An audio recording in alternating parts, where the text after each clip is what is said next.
No considerable feat of memory is required to evoke an incident which happened in Hollywood only a few years ago, in which a young actor named Robert Mitchum was sentenced to serve a term in prison after having been convicted on a charge of marijuana smoking.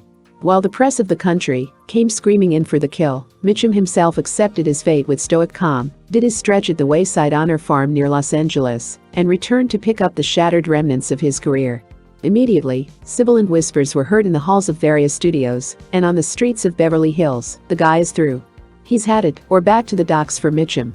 Singularly and happily, all these poisoned arrows missed their mark by a margin a mile wide. The actor, who still seems largely indifferent to his Hollywood career, continues to saunter with sleepy-eyed nonchalance through a wide variety of roles and to turn in performances which are balm to the troubled hearts of directors. So it was with considerable interest that I accepted an invitation to dine with Mitchum and his family at their home in Manville Canyon. It was the chance to find out just how this relaxed, go-jump-in-the-river individual comported himself in the midst of that most kindly yet discriminating audience, his own family.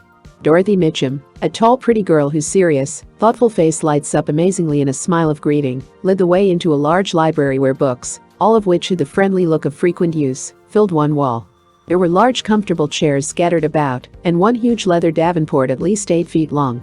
A ceiling-high fireplace looked benignly out upon tables piled with magazines, cigarette boxes and plate-size ashtrays. It was a room that held out its hand and made you welcome. Bob had not arrived home yet, and Mrs. Mitchum, apologetically announcing that it was the baby's supper time, left me alone for a few minutes. Suddenly a miniature Bob Mitchum, about 11 years old, appeared, same wide, sloping shoulders, long upper lip, same candid appraising eyes. "Hello," he said gravely, "I'm Jim. You're waiting to see my father?" I nodded, and noticing a toy airplane he was holding, asked, "You make it?" He said almost scornfully, "Sure. It isn't much. I've got a better one. Like to see it?" He left the room and came back, a few moments later, bearing a balsam wood creation that looked as if it might take off into the wild blue yonder at any moment. "It's got a wasp motor," Jim observed, "and when it gets going good it really sets up a howl." He began filling a plastic fuel tank with an evil-smelling liquid which, he explained, was a mixture of the highest octane gas and castor oil. "Costs 80 cents a pint," he said, "but it sure makes a motor talk." While he was attaching the wires of a dry cell battery and twisting the propeller, I remembered a story that Bob had told me about Jim. "There's a plot of grass and flowers just across the little bridge leading into my place," he said, "and a neighborhood girl kept riding her pony across it. Jim talked to her about it several times and finally came to me. 'It's your problem, kid,' I said. 'You'll have to figure it out for yourself.' Well, the next time she showed up with her pony, Jim met her with an air rifle. She didn't pay any attention to his warning and rode her pony right over the flower patch. Jim took aim and planted a BB shot smack in the pony's rump. The little animal went into the air, of course, and his rider landed on her little behind. She hasn't been back since. Jim had taken care of the situation himself. That's what I think youngsters should always be allowed to do." The motor broke into a banshee wail just as Dorothy Mitchum came back into the room carrying her 8-month-old daughter, Petrine.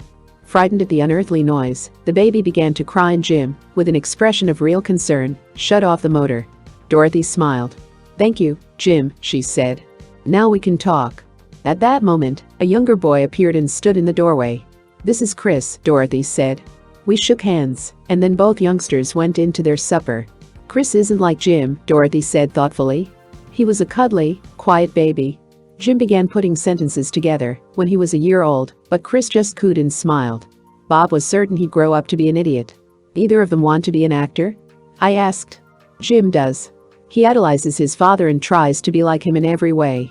One day when Warner Brothers needed a boy in a picture, they spoke to Bob about Jim, and he said it was all right with him.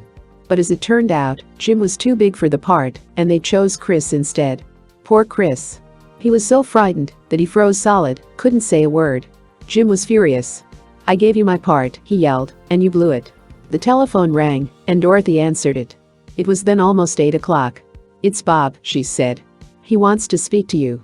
"Look," Bob said placatingly at the other end of the wire, "I got fouled up with a couple of high llamas." "Do you know what a high llama is?" "It's something that talks in a low, important voice and gives off a sweet odor that smells like money. They want me to do a thing, and I'm pretty certain it's garbage. Tell Jim to put some kindling in the fireplace, pour kerosene on it, then add split logs, and pour on more kerosene. I'll be right home." Jim had come back into the library and was twisting the propeller of his airplane again.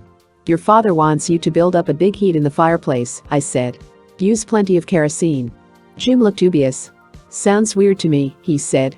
"I know how to build a fire, but I'll do it just like he ordered." When Bob came in, the fire was leaping high. He went straight to his wife and kissed her gently. "I'm sorry, honey, but they got me in a corner. I fought my way out and here I am." "So is your guest," she reminded him. Swinging around, he held out his hand. "Too bad you had to wait. Hope you weren't bored." "Anything but." He laughed.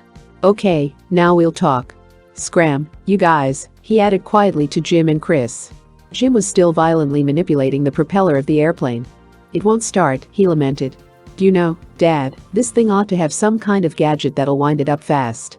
Like a regular ship." Mitchum got down on the floor and took the model plane in his hands. "Duck soup," he said. "We'll get a small electric drill with a ratchet attached. Remind me tomorrow. Now would you disappear?" As the boys left, Mitchum said thoughtfully, "He's quite a guy, that Jim. The boys at the military school made it a little rough for him at first on account of me. You can understand why.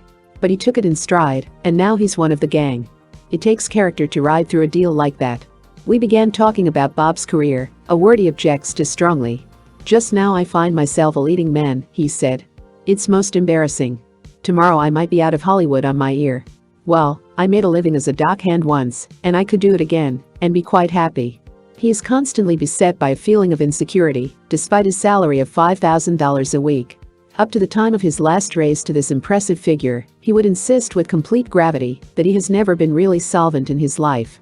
Things happened to him. Once his business manager, a trusted friend, vanished with all his savings. Not long ago he bought an expensive automobile and a garage hand, driving it to California from Texas, where Bob had been vacationing, put the wrong kind of oil in the crankcase, and ruined the engine. "I'll never have any dough," Bob states with conviction. "I get conned out of it. I'm always meeting guys I knew when I was on the bum as a kid, and they're in trouble. But not so much trouble that ready cash won't solve the problem. I'm a pushover because I remember the swell Joes who were good to me in the jungle camp days."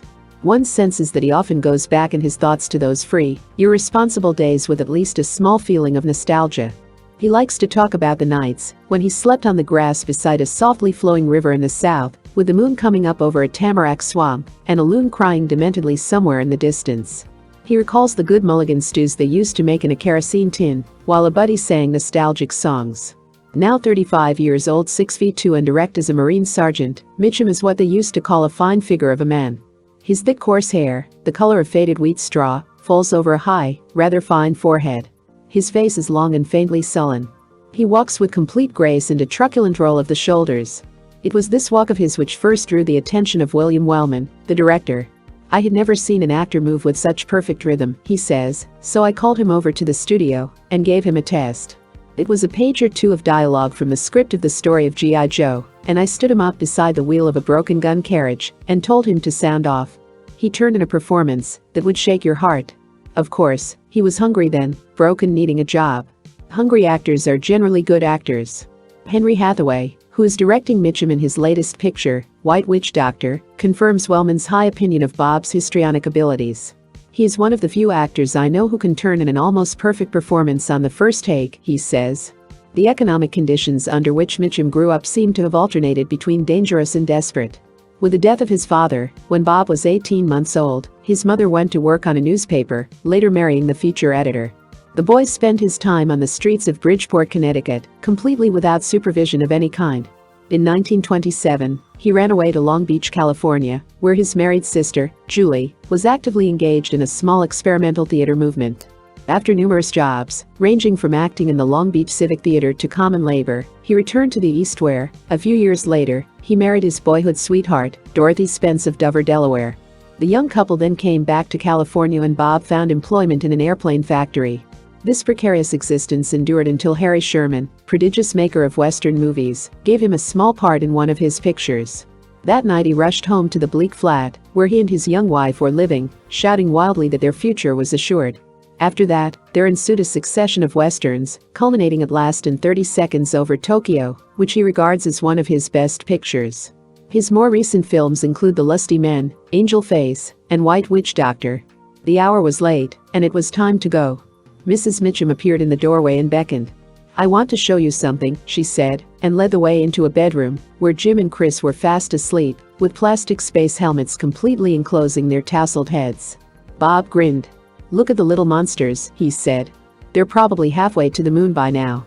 There was something in his voice, a quality his audiences do not know. Tough guy, eh? So this was the hard character who has battered his way up from jungle camps under railroad bridges to a high-salaried position as one of Hollywood's most controversial figures. There was nothing ruthless, no harshness in his face then. A remark he had made earlier in the evening came back. "It's been rough sometimes," he said, "but I've enjoyed every bit of it." But there had been no moment in his life that was clear that had ever equaled this one in that quiet room with his wife as they stood looking down on the sleeping forms of their two sons. Photoplay magazine, April 1953.